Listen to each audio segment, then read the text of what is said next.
से पूरे पंचायत में आज के बड़ी खुशी के बात बा।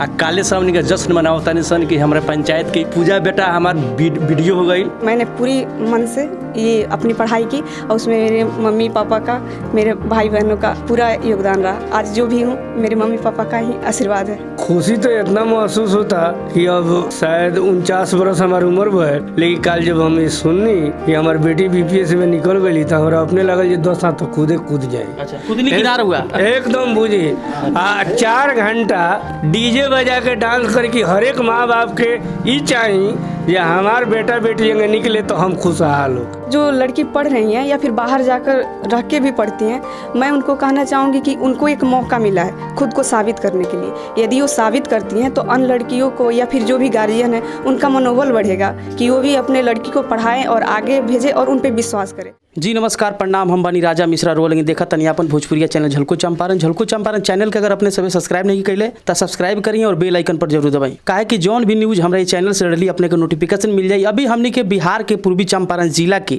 हरसिद्धि प्रखंड के मटियरिया गाँव में पहुंच चुकल बनी, जहाँ की एक बहन बड़ी पूजा। आज ये पूजा बहन जौन की हमने के बिहार के नाम के रोशन कर बड़ी। सबसे पहले अपने के बता दी कि बीपीएससी के एग्जाम में यहाँ के ग्रामीण वीडियो रैंक पर जौन की यहाँ के आयल बनी। ओकरा से पहले हम बात कर रहा बनी ओ पिताजी से, जी हाँ के ऐसा बेटी के जन्म देनी का खुशी महसूस हो रहा बा अपने के अंदर। खुशी तो इतना महसूस होता कि अब शायद 49 बरस हमारी उम्र है, लेकिन कल जब हम सुननी कि हमारी बेटी बीपीएस में निकल गई तो हमारा अपने लगल 10 साल तो कूद जाए। अच्छा, कूदने किनार हुआ एकदम बुझी 4 घंटा डीजे बजा के डांस करके हर एक माँ बाप के ई चाहिए या हमार बेटा बेटी अगर निकले तो हम खुशहाल हो। देखिए बात यह है कि लड़का लड़की फर्क क्यों होता है, क्योंकि उनका माँ बाप के परवरिश में वही गलत हो जाता है कि बेटी को यही कहते हैं कि दूसरे के घर जाना है तो इसमें खर्चा करेंगे तो हमको क्या फायदा है। लेकिन हमने ये कभी नहीं सोचा। हमारा बेटी, हम यही चाहते थे कि हमारी बेटी यहाँ से कोई अच्छा पोजीशन पर हो करके किसी के घर जाए, इससे हमारा मान मर्यादा जरूर ऊंचा होगा। पूजा बहन के स्वागत करल बनी अपना चैनल पर। बहुत बहुत स्वागत बा पूजा बहन, अपने के बहुत बहुत धन्यवाद बटे कि हमने के चंपारण के बहुत साधारण फैमिली के हो करके आज जौन की बा अपना चंपारण के नाम के अपने को ऊंचा कहनी। और ये चंपारण नहीं पूरा बिहार पूरा भारत देश देख रहा हमने के चैनल के माध्यम से कि एक गरीब फैमिली के बहन कौना तरह जो पढ़ाई करके और आगे बढ़ के जौन की आज ग्रामीण वीडियो रैंक पर यहाँ के आयल बनी। हमने के धन्यवाद देवे खातिर यहाँ के पहुँचल बनी। बताओ कैसन बा भी अपने के हाल चाल? सर बहुत अच्छा हुआ। अच्छा, कैसन लागत अपने के फील होता अंदर से? बहुत खुशी हो रही है। सबसे पहले अपने के जब बचपन में पढ़ाई के टाइम में जैसे 1 क्लास 5 क्लास तक कौना स्तर से पढ़ बनी? सरकारी विद्यालय में, प्राइवेट विद्यालय में? सर प्रारंभिक मेरी जो 5th 6th रही प्राइवेट ही रही, लेकिन बाद में मैंने सरकारी से ही किया। ये माध्यमिक मध्य स्कूल जो मटेरिया कांटा है वहाँ से, उसके बाद गर्ल हाई स्कूल अरेराज से मैट्रिक किया, फिर इंटर और ग्रेजुएशन महिला कॉलेज से किया। अच्छा, बचपन में मतलब अपने घर परिवार में कैसा रहल बा स्थिति? पैसा के लेकर के पिताजी के ऊपर ज़्यादा बोझ रहल बा? पढ़ाई पीरियड में अपने लोग के प्रारंभिक स्थिति तो ठीक रही, लेकिन बाद में पढ़ाई को लेकर हम लोग 5 भाई बहन हैं। अच्छा। और हमारे पढ़ाई में कोई भी कमी नहीं रही है। यहाँ तक कि हम आपको बता दें, पढ़ाई को लेकर लोग पैसा इकट्ठा करके, चलिए कोई बात नहीं है, आँख से आंसू नहीं, खुशी के आंसू। हम समझ रहे हैं, हम आपके भाई हैं, खुशी का आंसू है कि यहाँ के पिताजी पैसा जौन की भाई इकट्ठा कोनो जमीन खरीदे खातिर नहीं, अपने के बेटी के पढ़ा के कुछ आगे बनावे खातिर जौन की पैसा इकट्ठा कैनी। ये बहन के आँख से जौन आंसू आवता वो आंसू ना एक खुशी के आंसू बा जौन हमनी के भी आँख से आ सकत है। अभी बिहार के देखिए युवा लोग के बारे में कुछ, जैसे कि अभी बहुत सारा बहन लोग बा जो पढ़ाई कर रहा बा 8 क्लास तक, 9th क्लास तक, 10th क्लास तक जात पैसा रहला के बाद भी बीच जौन की बरा हमें पढ़ाई के छोड़ देते, ओकरा खातिर क्या कहेंगे चाहे? नहीं, हम कहेंगे जिन युवाओं को मौका मिल रहा है वो मौका को जाया नहीं जाने दे, उसका सदुपयोग करे और समाज के लिए एक आइकन के रूप में खुद को प्रस्तुत करे, ताकि जो भी पिछड़े वर्ग के या फिर जो भी बच्चे शिक्षा के तरफ से मुड़ रहे हैं, शिक्षा की तरफ मतलब नहीं दूसरे क्षेत्र में जा रहे हैं या फिर नहीं पढ़ पा रहे हैं, वो उनको देखकर आगे पढ़े और अपने समाज का नाम रोशन करें। जब 10th क्लास आप पास की तो फिर मतलब क्या लगा आपके अंदर कि हम जो चीज़ तैयारी कर रहे हैं बन पाएंगे कि नहीं बन पाएंगे? बीच में कुछ ना कुछ मोड़ तो जरूर आया होगा। शुरू से ये था कि समाज सेवा से जुड़ना, लेकिन ये निश्चित ये दिशा नहीं मालूम था कि किस जरिए हम ये काम में जुड़ पाएंगे।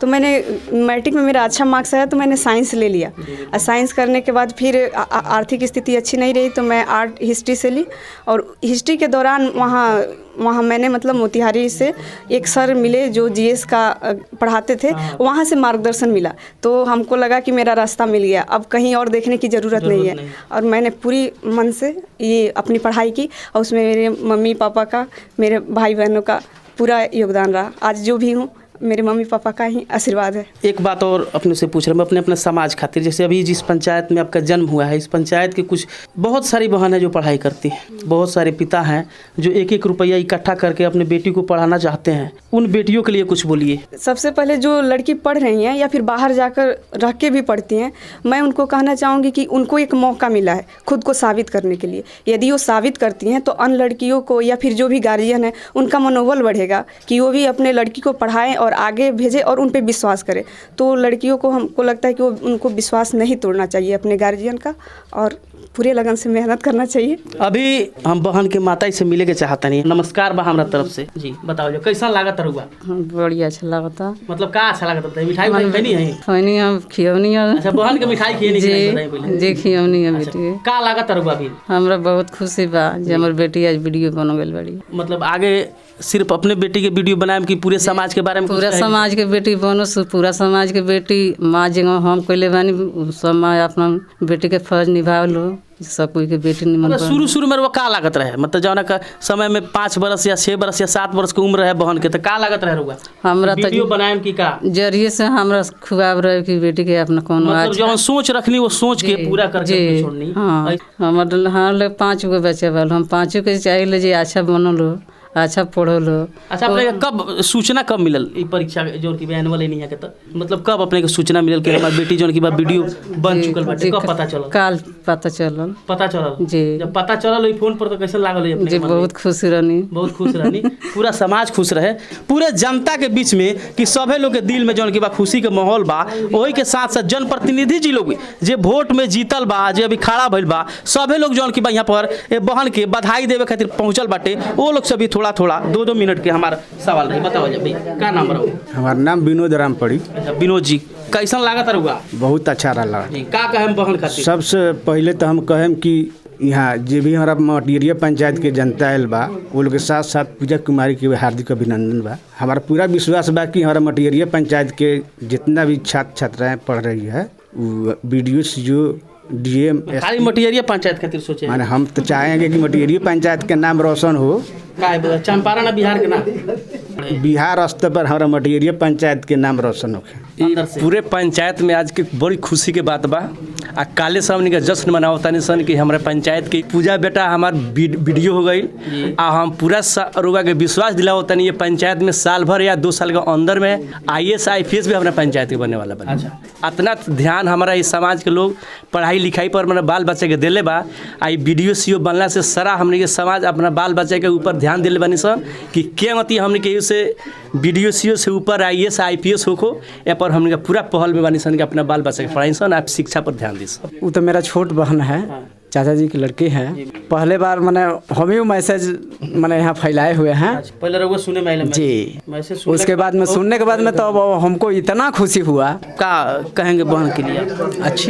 अच्छी बात है, बहुत खुशी की दिन है आज। लागत हमने कि आज दिवाली बा। जी आज दिवाली तो बढ़ ही एक महीना। जी आज दिवाली है। तो सबे समाज के लोग एक बार पूजा बहन खातिर कमेंट बॉक्स में जरूर अपने लोग लिखी कुछ ना कुछ कि का लागत अपने के पूजा बहन के जोन की बाज वीडियो रैंक पर जोन की बाई एनुअल आइल बनी ओकरा विषय में कुछ अपने कमेंट बॉक्स में जरूर लिखी और न्यूज के ज़्यादा से ज़्यादा शेयर करी ताकि और भी बहन जितना भी बाटे हमारा चंपारण के चाहे बिहार के जे पढ़ रहा बा भी जेकर अधूरा पढ़ाई बा जे चाहता कि हम पढ़ के कुछ बन जाई वो लोग भी जोर शोर से जौन की बा न्यूज के शेयर करो और आगे हमनी के गाँव के हमनी के समाज के बहन के नाम रोशन होको और साथ साथ पूरे समाज के नाम रोशन होको। कैमरा मैन रत्नेश के साथ हम राजा झलको, चंपारण न्यूज बिहार।